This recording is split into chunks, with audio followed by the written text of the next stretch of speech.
Dia berkata, "Kamu akan membantuku. Kamu akan membantuku dengan ini. Kamu tidak akan memberitahuku satu hal pun. Aku akan membunuhmu."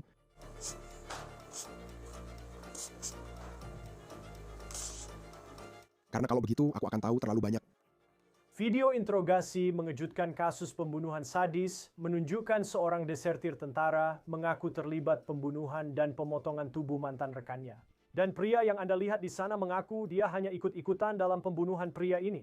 Temannya yang katanya sudah seperti saudara sendiri. Ia melakukannya karena takut akan keselamatannya sendiri. Setelah tubuh korban ditemukan, tersebar di beberapa lokasi di New Mexico, kami mengikuti kasus yang disajikan oleh Law and Crime. Saya Chris Stewart.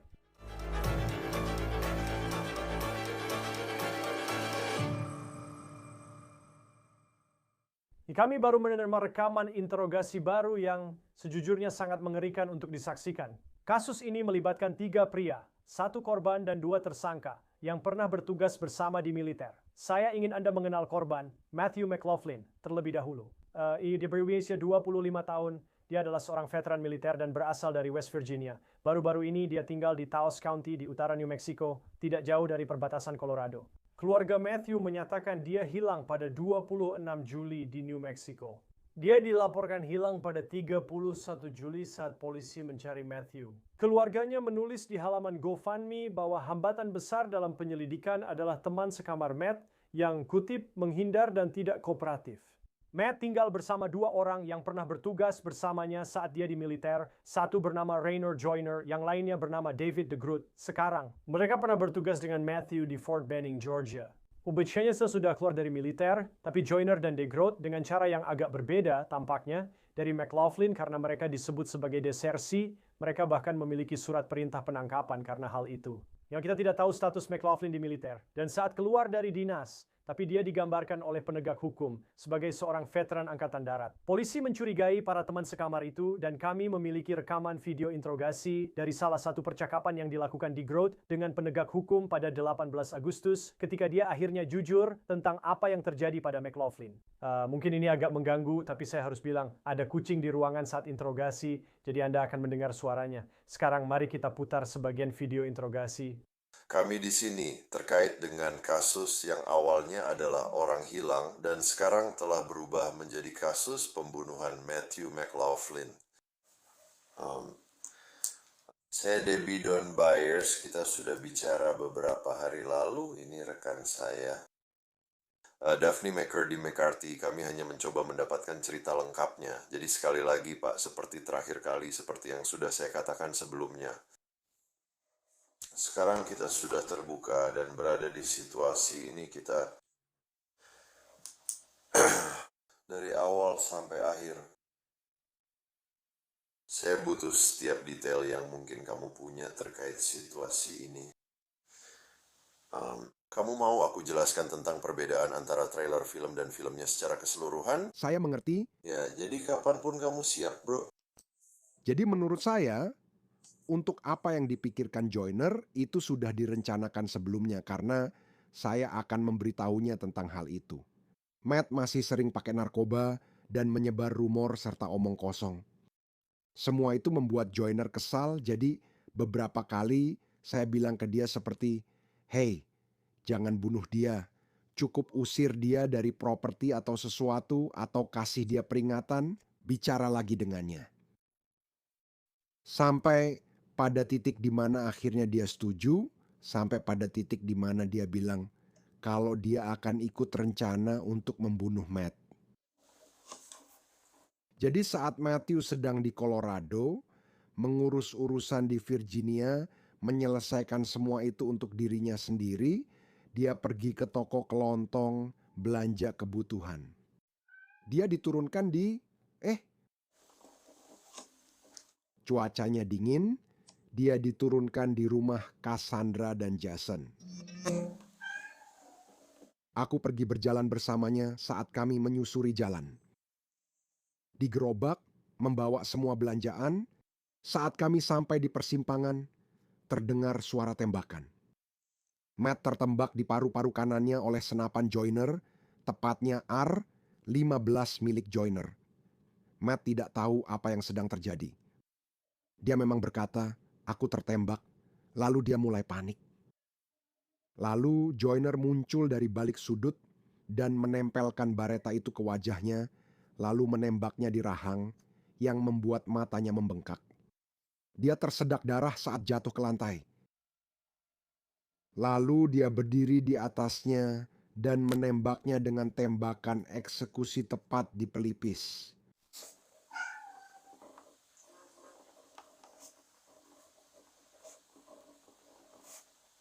Dia menunggu di semak-semak untuknya.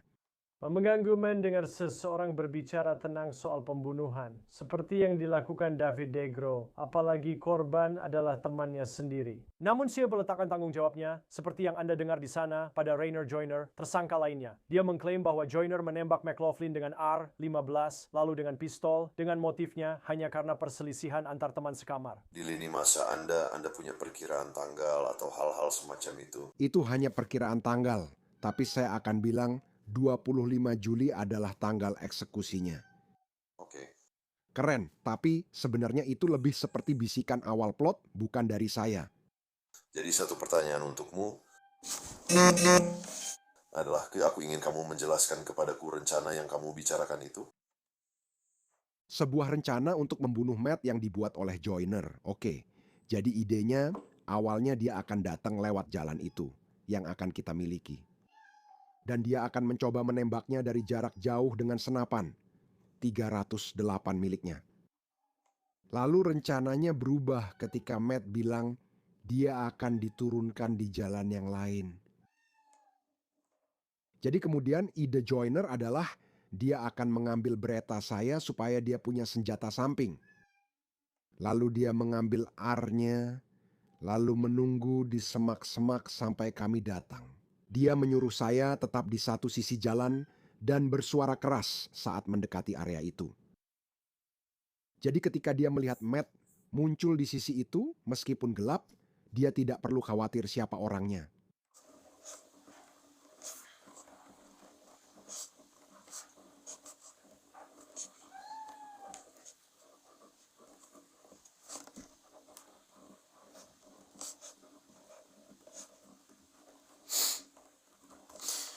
Jadi lebih spesifik lagi tentang rencana ini ketika sebelumnya dibahas, apakah itu bagaimana? Apakah itu dibahas? Itu dibahas secara langsung karena dia datang sedikit lebih awal ketika Matt belum ada di sana. Dia hanya mencoba membicarakannya karena dia pikir telepon pasti disadap dan hal-hal seperti itu apapun yang terjadi. Apakah itu terjadi lebih awal hari itu? Enggak, dia memang muncul lebih awal hari itu. Saat itu terjadi, dia memarkir van-nya di ujung jalan, tempat kamu melihat aku dan Joyner datang. Dia memarkir van-nya di ujung sana. Dia menyuruhku mengantarnya naik. Dia mencoba merencanakan apa yang akan terjadi, semuanya tentang rencananya yang akan berhasil. Pergi ke yang satunya lagi, dan itulah eksekusi yang dia lakukan.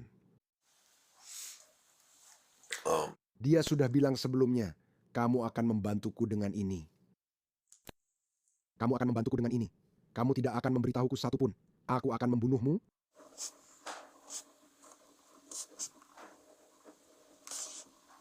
Kalau begitu aku akan tahu banyak.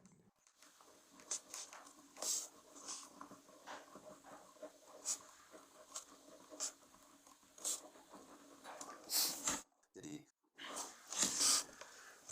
kamu menyebutkan bahwa kamu telah meyakinkan dia untuk tidak membunuhnya. Saya sudah beberapa kali mencoba sebelumnya. Itu adalah pada tanggal yang sama. Tidak. Itu beberapa hari sebelumnya. Dan dia membawa Jerome ke sini, dan aku memberitahunya tentang situasinya. Dan dia langsung bilang, aku akan membunuhnya. Dan aku bilang, tenang saja, aku yang akan membunuhnya. Lalu mereka mulai bertingkah aneh. De Groat saat ini didakwa dengan pembunuhan tingkat pertama serta dakwaan konspirasi dan menghilangkan barang bukti. Tidak hanya diduga menyaksikan apa yang dituduhkan kepada Joyner, tapi dia juga dituduh membantu memotong-motong McLaughlin dan diduga menyembunyikan jasadnya. Jelaskan apa yang membuatmu memutuskan untuk ikut serta dalam pembunuhan temanmu. Itu karena aku takut akan keselamatanku sendiri, karena dia juga pernah mengantarku pulang ke rumahku, tempat Chris berada sebelumnya. Jadi dia tahu di mana keluargaku tinggal. Dan aku tahu dia juga tipe pria yang akan melakukan hal seperti itu. Jelaskan itu. Aku tahu dia tipe pria yang kalau cukup marah, dia bisa saja menembak seseorang hanya karena bicara omong kosong. Jadi kalau aku jadi masalah dan dia tahu aku membicarakannya, aku yakin aku juga akan bernasib sama, Kapten. Sama seperti Pat.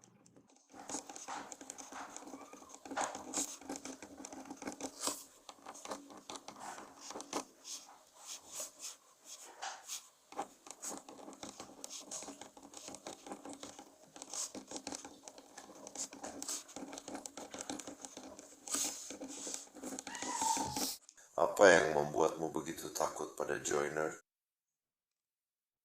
Karena aku tahu dia mampu hanya karena dia mengatakannya. Itu juga berarti dia bisa melakukannya. Karena sebelumnya dia mengaku pernah membunuh seseorang di sekitar properti ini dengan ayahnya. Setidaknya cukup masuk akal.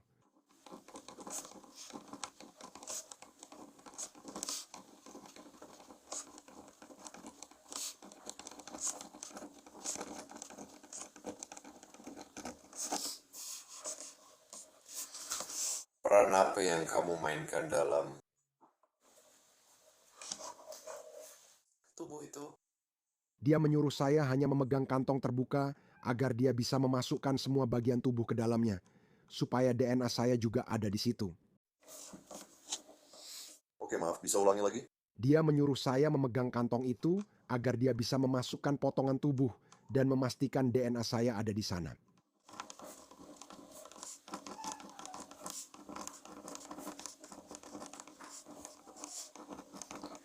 Dan bagaimana kamu tahu itu?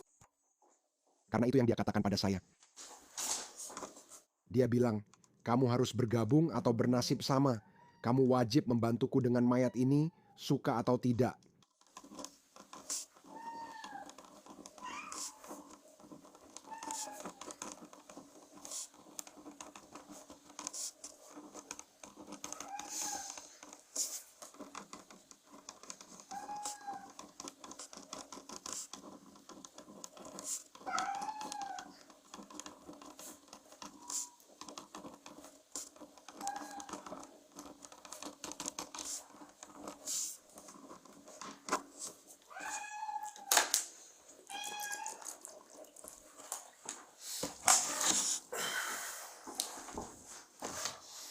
Coba tarik napas sebentar.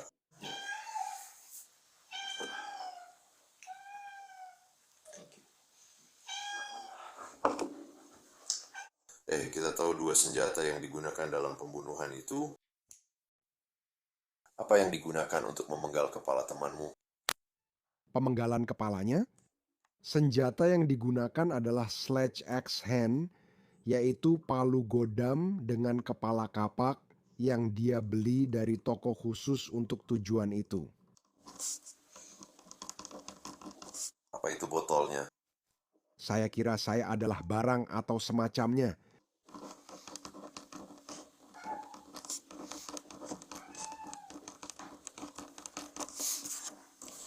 Jadi sebelum rencana itu dijalankan, saat kamu berjalan ke arah Matthew, kenapa deh kamu berjalan ke arah Matthew? Membantunya dengan batu nisan, dia ingin melihat anak anjing itu. Belanjaannya sering melebihi 2 orang, karena suka ditumpuk tinggi hingga mudah jatuh, jadi harus ada yang memegangnya. Dan pada saat itu, apakah kamu tahu temanmu akan ditembak? Ya. Bagaimana kamu tahu? Karena saat aku sedang berjalan turun, aku tahu Joyner masih mengikutiku dengan senapannya. Aku masih tahu rencananya dia duduk diam, itu akan terjadi. Aku tidak tahu harus berpikir apa. Saat itu, aku jadi agak mati rasa terhadap banyak hal. Kamu menyebutkan bahwa Joyner menyuruhmu untuk bersuara keras? Ya, Apakah kamu bersuara keras? aku bersuara keras saat aku mendekati area tempat dia berada. Dan apa yang kamu lakukan sampai bersuara keras? Hanya berbicara dengan Matthew, agak sedikit keras, seperti meninggikan suara atau mencoba bercanda. Ketika Matthew pertama kali ditembak, seberapa jauh Joyner? Sekitar dari pintu ke misalnya meja di pojok itu, kira-kira sejauh itu dia bersembunyi di semak-semak karena di luar gelap. Hampir tidak ada cahaya matahari. Jaraknya sekitar 12 yard, jadi... Oke. Sekarang kamu bisa mendengar detektif di seberangnya berusaha membuat Groth mengakui keterlibatannya dalam rencana ini. Bahwa dia tahu saat McLaughlin berjalan ke area di mana Joyner diduga sedang menunggu. Jadi Joyner punya Amber di sana karena kami membawa saya Joyner setelah dia membunuhnya. Dia membawa semua bahan makanan dan barang kembali ke rumah, mengosongkan semuanya, lalu mengambil troli, ember, dan gergaji besi. Lalu dia kembali turun bersama saya untuk berjaga. Lalu dia menyuruh saya mengambilnya. Ponselnya, tabletnya, tas kecilnya, dompetnya, berbagai barang pribadi, identitas pribadi untuk dibakar, semuanya dimasukkan ke dalam ember itu. Lalu dia bersama Joyner, menyuruh saya membantunya menyeret Matt ke belakang pohon, sekitar 200 kaki melewati jalan. Dia mencoba memotong kakinya dengan gergaji besi, namun gagal, lalu gergaji itu dimasukkan ke ember. Dan saat saya dan Joyner kembali ke rumah, dia sudah membuat api untuk membakar semua barang-barangnya.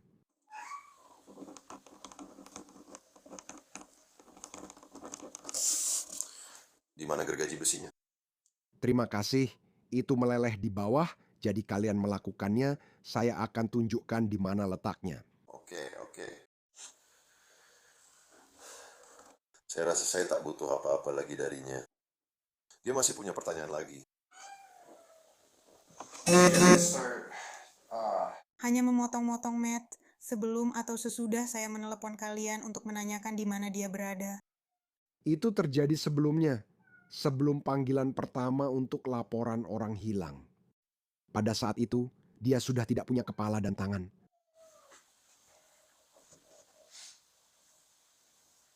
Dia menyuruh saya memegang kantong itu agar dia bisa. Joyner menyuruh saya memegang kantong itu agar bisa memasukkan kepala dan tangan Matt ke dalam kantong, lalu memasukkan kantong itu ke dalam ember. Dia bilang dia melemparkannya ke pinggir selokan.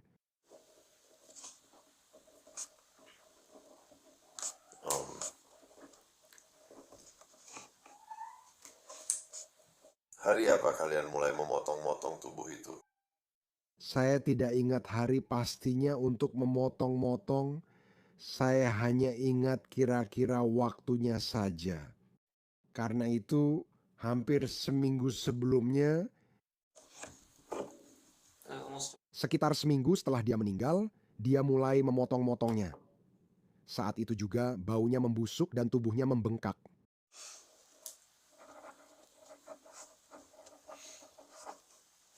Oke, berapa lama waktu yang kalian butuhkan untuk memotong-motong tubuh itu? Dia membuang potongan terakhir sekitar minggu lalu, yang merupakan bagian tubuh dan tulang kaki, tapi tidak ada dagingnya, hanya tersisa tulang rusuk dan tulang belakang pinggul saja.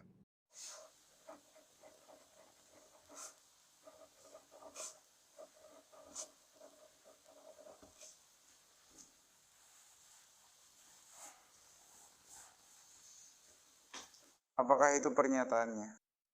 Jadi saya memintanya menulis pernyataan itu saat kami sedang. Dia juga melakukannya dalam rekaman. Rita yang pegang, dia ada di lini masa Anda. 2 halaman langsung dari Pernyataan. Jadi yang mungkin akan kami minta Anda lakukan untuk pernyataan ini adalah yang saya ingin Anda lakukan, bro. Saya ingin Anda membacanya dengan suara keras untuk dicatat. Dan kemudian kami akan meminta Anda menjelaskan kronologinya lagi kepada kami. Oke, dia membubuhkan inisial. Dia menandatangani, dia memberi tanggal, jadi cukup bacakan pernyataannya dengan suara keras untuk kami, oke, dari awal sampai akhir. Sekitar 2 minggu sebelum Joyner menembak Matthew pada beberapa kesempatan,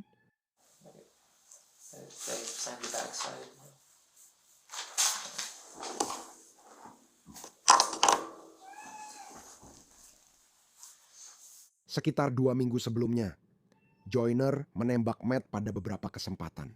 Setelah saya membicarakan tentang Matthew, saya akan memberitahu Joyner tentang masalah narkoba dan alkohol Matthew, tentang penggunaan berlebihan dan bagaimana dia terus-menerus mengeluh serta menyebarkan rumor atau sakit. Ngomong-ngomong soal Joyner, saya beberapa kali membujuknya untuk tidak mencoba membunuh Matthew setelah saya memberitahunya hal-hal ini, hal-hal yang tidak mau dia dengarkan. Sekitar 3 hari sebelum insiden Matt terjadi, sudah direncanakan bahwa dia akan membunuhnya. Joyner akan membunuh Matthew. Dia mengancam akan membunuh saya jika saya memberitahu siapapun atau tidak membantunya. Demi keselamatan saya sendiri, saya mengikuti itu pada malam kematian Matt. Matt sedang keluar saat itu, mengurus urusan di Virginia dan berbelanja kebutuhan sehari-hari. Saya berjalan ke arah Matthew dan ke tempat Cassandra berada untuk membantunya membawa belanjaan kembali ke atas.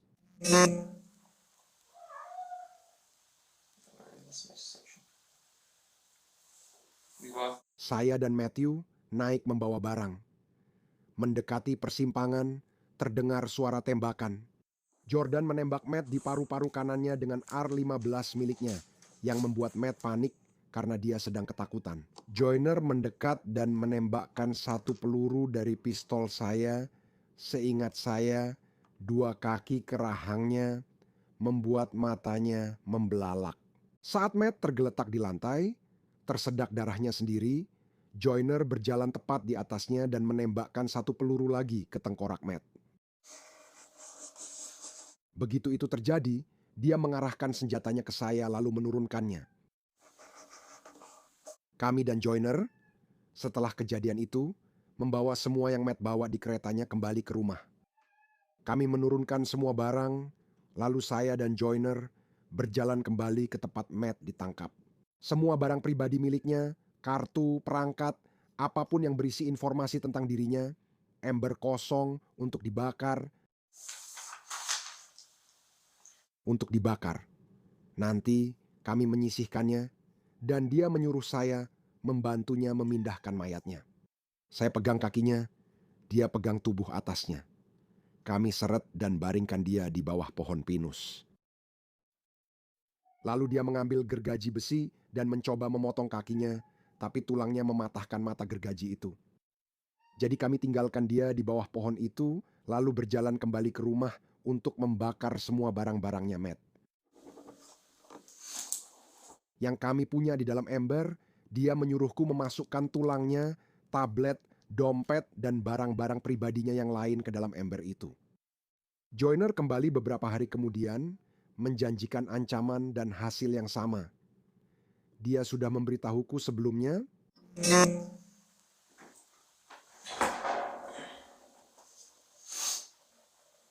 Dia membawa kapak godam yang dia gunakan untuk memotong tangan dan kepala Matthew.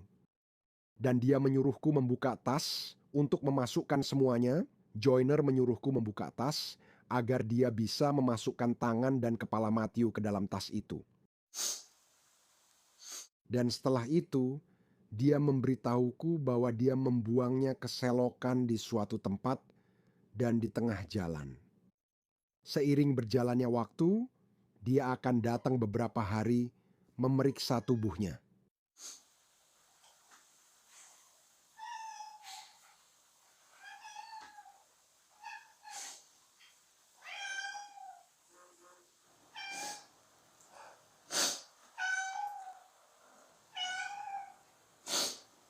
Dan kemudian dia hanya melakukan proses yang sama seperti sebelumnya, dengan memotong anggota tubuhnya dalam rentang hari yang berbeda.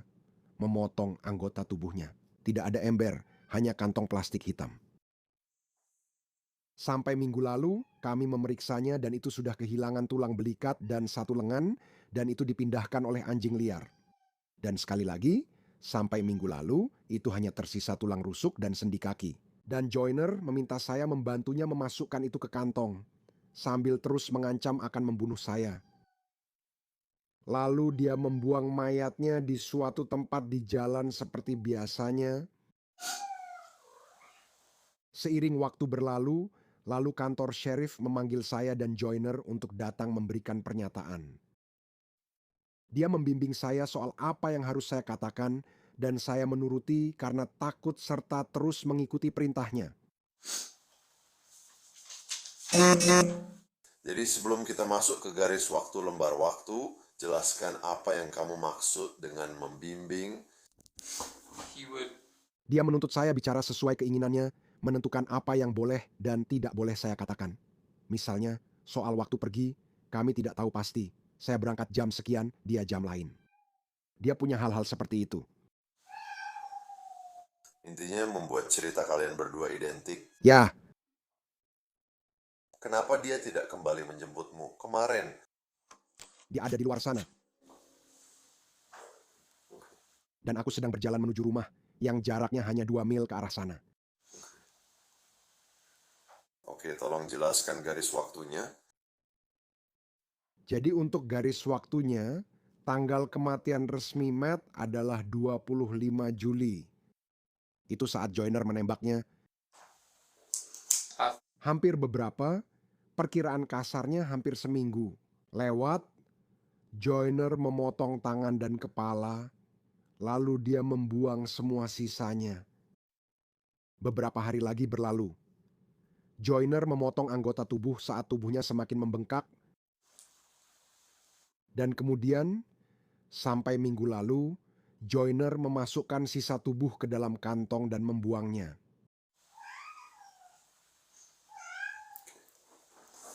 Saya tidak punya pertanyaan lain yang ingin saya tanyakan atau perlu saya tanyakan kepada Anda saat ini. Para detektif memberitahu Dick Groat bahwa dia harus bersaksi melawan Joyner yang akan diadili tahun depan. Bulan ini, seorang hakim memutuskan bahwa Dick Groat tetap harus tinggal di penjara karena dia masih menghadapi tuduhan serius. Sekarang, meskipun Anda mendengarnya menjelaskan, sebuah pernyataan bahwa dia hanya mengikuti perintah dari temannya dalam rencana mengerikan yang terjadi ini. Menurut KOB TV, hakim menyatakan Dick Groat tetap terlibat dalam upaya menyembunyikan tubuh McLaughlin dan bersedia membantu rencana pembunuhan ini.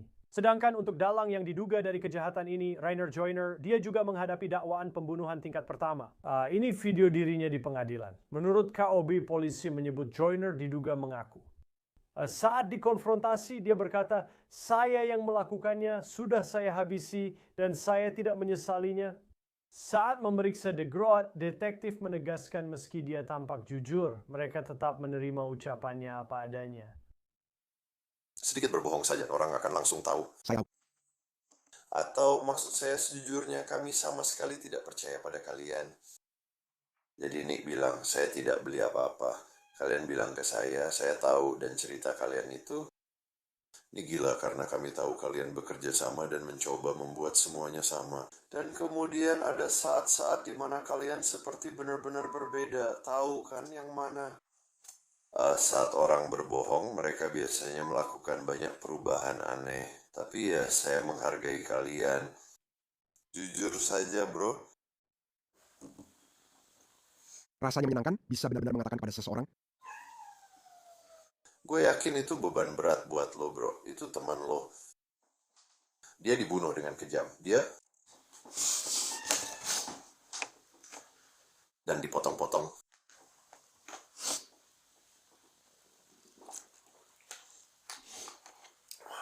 Dari yang terdengar oleh orang-orang yang benar-benar dia percayai. Ibu Gordon, dia sering membicarakan kalian dengan sangat baik. benar, setidaknya aku, karena dia bilang ke ibunya kalau dia menganggapku seperti adik sendiri juga. Dia ingin melindungiku. Itu benar. Itu pernyataan yang akurat. DeGraw didakwa minggu ini atas tuduhan membunuh temannya. Itu saja untuk kasus yang disajikan oleh Law and Crime. Berlanggananlah ke kami di YouTube dan Spotify. Saya Chris Stewart, sampai jumpa.